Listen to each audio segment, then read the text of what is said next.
नमस्कार,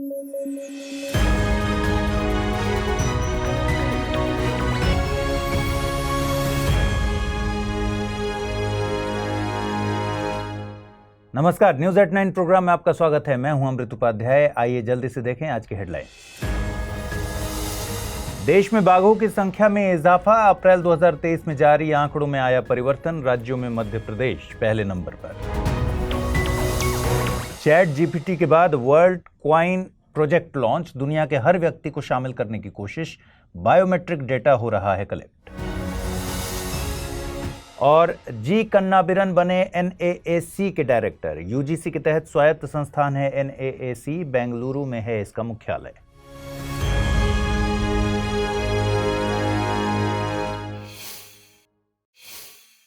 आइए खबरों की शुरुआत करें। 29 जुलाई को दुनिया भर में इंटरनेशनल टाइगर डे मनाया गया। इस मौके पर जिम कॉर्बेट टाइगर रिजर्व के द्वारा एक रिपोर्ट स्टेटस ऑफ टाइगर्स को predators and prey in India 2022 जारी की गई थी।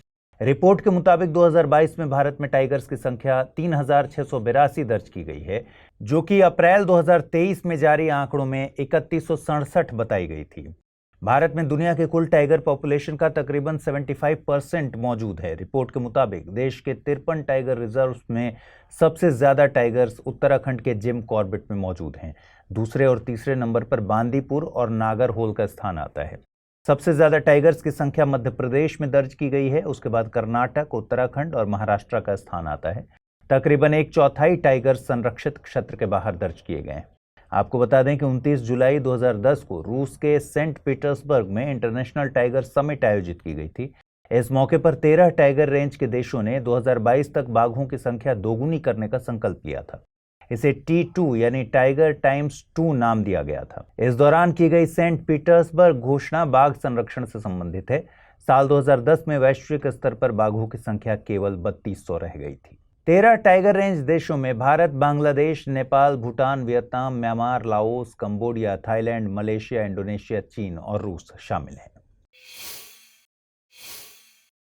चैट जीपीटी की पॉपुलैरिटी के बाद सैम ऑल्टमैन ने एक और प्रोजेक्ट वर्ल्ड क्वाइन को रीइंट्रोड्यूस किया है। इस प्रोजेक्ट में ह्यूमन यूनिकनेस को सिद्ध करने के लिए आंखों को स्कैन किया जाता है। बदले में एक आईडी दी जाती है जिसे वर्ल्ड आईडी कहा जाता है। वर्ल्ड क्वाइन प्रोजेक्ट के तहत दुनिया का सबसे बड़ा आइडेंटिटी एंड फाइनेंशियल नेटवर्क बनाने की बात की जा रही है। वर्ल्ड क्वाइन प्रोजेक्ट एक ऐसी पहल है जिसमें एक डिजिटल नेटवर्क बनाने की बात की जा रही है। इसमें हर कोई अपने हिस्से का दावा कर सके और डिजिटल इकोनॉमी का हिस्सा बन सके, ऐसा प्रयास है। इसमें ORB डिवाइस का प्रयोग करके व्यक्ति की आइरिस को स्कैन कर लिया जाता है। यह आइरिस स्कैन व्यक्ति के बायोमेट्रिक डेटा को कलेक्ट करने में मददगार होता है। वर्ल्ड क्वाइन का दावा है कि हर किसी व्यक्ति को अपने नेटवर्क में शामिल करना चाहते हैं। साथ ही बायोमेट्रिक के प्रयोग से डुप्लीकेशन से बचा जा सकता है। इस प्रोजेक्ट में आइरिस स्कैन करवाने की यूजर की इच्छा होनी चाहिए। गौरतलब है कि भारत ने आधार प्रोजेक्ट में बायोमेट्रिक्स की इफेक्टिवनेस को साबित किया है। आपको बता दें कि वर्ल्ड क्वाइन प्रोजेक्ट भारत में 18 लोकेशंस पर काम कर रहा है। आगे बढ़ें उससे पहले आपके लिए जरूरी सूचना। स्टडी IQIS हिंदी की टीम P2I यानी प्रीलिम्स टू इंटरव्यू बैच 22 जुलाई 2023 को शाम को 6 बजे शुरू कर चुकी है। ये बैच इंग्लिश, हिंदी और इंग्लिश तीनों भाषाओं में है। लेकिन इस बैच में एडमिशन लेने की अंतिम तिथि आज ही यानी 31 जुलाई 2023 है। इस कोर्स की सबसे बड़ी खासियत है प्रीलिम्स क्लियर करने वाले स्टूडेंट्स के लिए स्टडी IQ की तरफ से निःशुल्क आवासीय सुविधा उपलब्ध कराया जाना।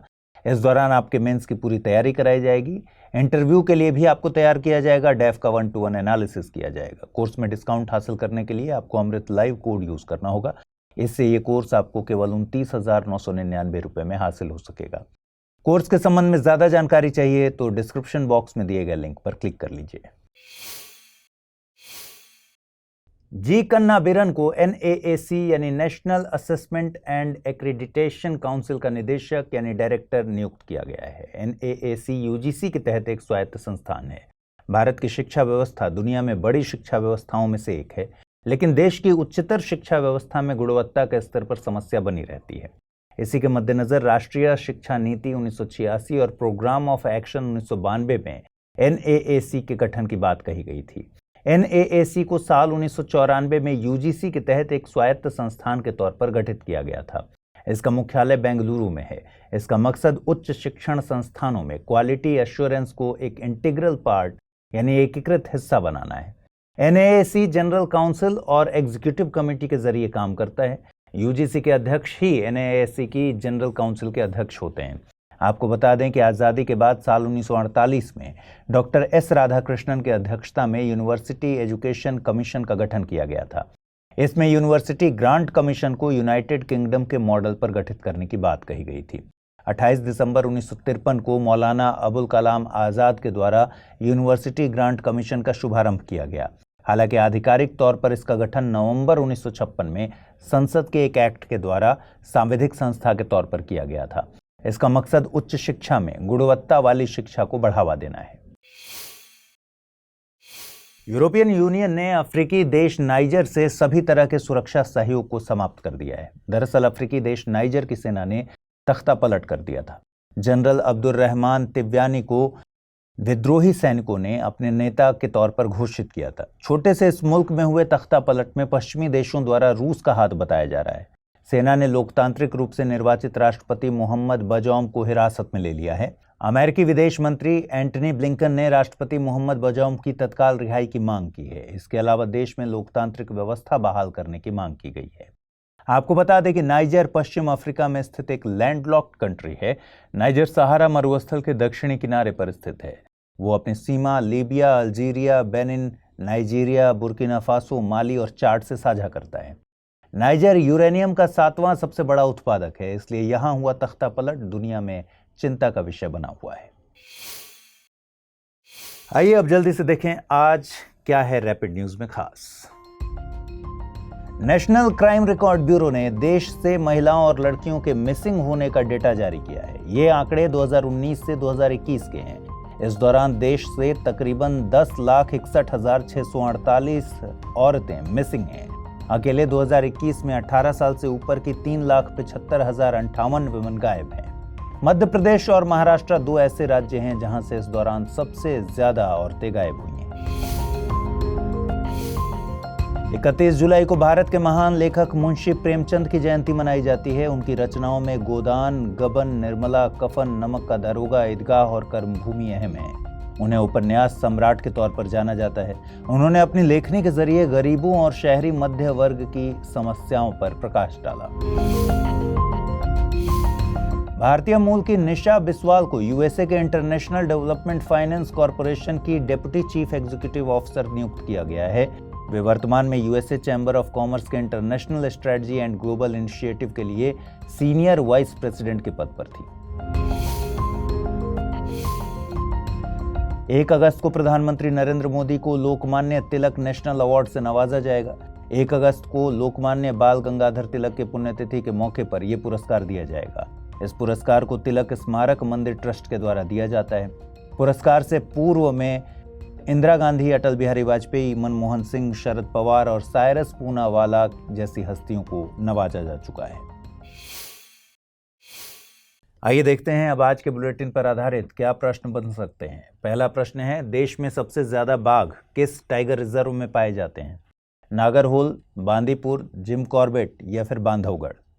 अगला प्रश्न है, निम्नलिखित कथनों पर विचार कीजिए। नाइजर अफ्रीका के पश्चिमी तट पर स्थित देश है। एनएएसी यूजीसी के तहत एक स्वायत्त संस्थान है। World coin project identity and financial network बनाने के लिए काम कर रहा है। उपर्युक्त में से कितने कथन सही हैं? केवल 1, केवल 2, सभी 3 या फिर इनमें से कोई नहीं?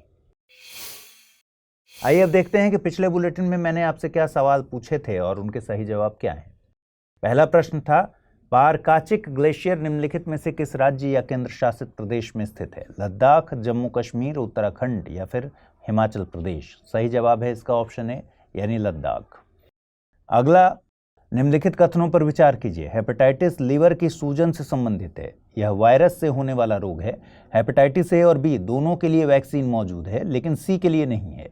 उपर्युक्त में से कितने कथन सही हैं? केवल 1, केवल 2, सभी 3, इनमें से कोई नहीं। सही जवाब है विकल्प सी यानी तीनों कथन सही हैं। तो आज इस बुलेटिन में इतना ही रखते हैं। आज पूछे गए सवालों का जवाब ज़रूर कमेंट बॉक्स में दीजिएगा, और अगर आप इस बुलेटिन की PDF हासिल करना चाहते हैं तो अमृत उपाध्याय 007 टेलीग्राम चैनल है, वहां जाइए, इसकी PDF रोज़ाना मिलती है। ख्याल रखिए, कल रात 9 बजे फिर मुलाकात होगी। नमस्कार।